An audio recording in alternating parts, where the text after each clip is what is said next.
Today's video ay magpiprito tayo ng agahan.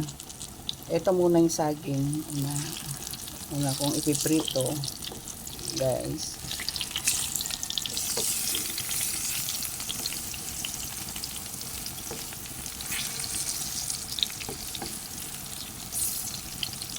Medyo late na ako bumangon dahil napagod sa pag-asikaso sa aso kahapon.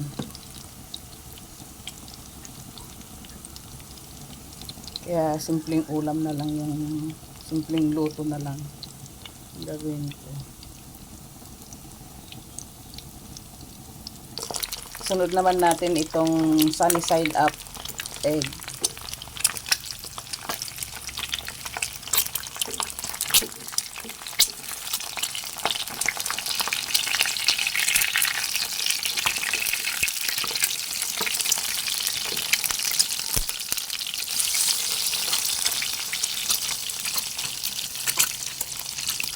May binabad ako ditong baka.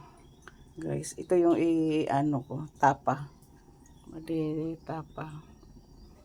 Tapang baka. Ito yung isusunod nating ipiprito, guys. Ayan, ipiprito natin yung iba.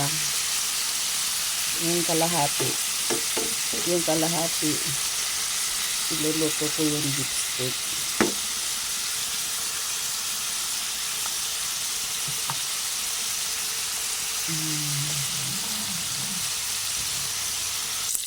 Ayan, malapit nang maluto ang ating tapang karne ng baka, guys.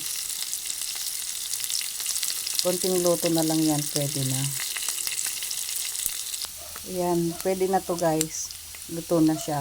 Isusunod naman natin ay magpiprito naman tayo ng tuyo. Ayan, nagpiprito na ako ng tuyo. Itong tuyo na nabili ko, guys, yung walang kaliskis. Iwan ko kung anong isda ito. Kung galunggong ba o ano. Sinubukan kong bumili nito kung masarap siya. Tumatalsik, guys. Ngayon naman ay magsasangag tayo, guys.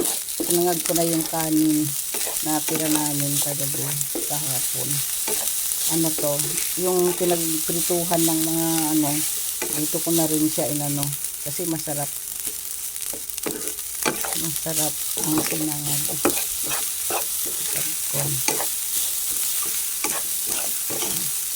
Pinagprituhan ng tuyo.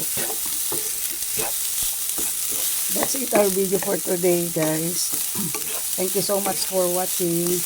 Please don't forget to like, follow, share, and subscribe for more videos. Bye-bye.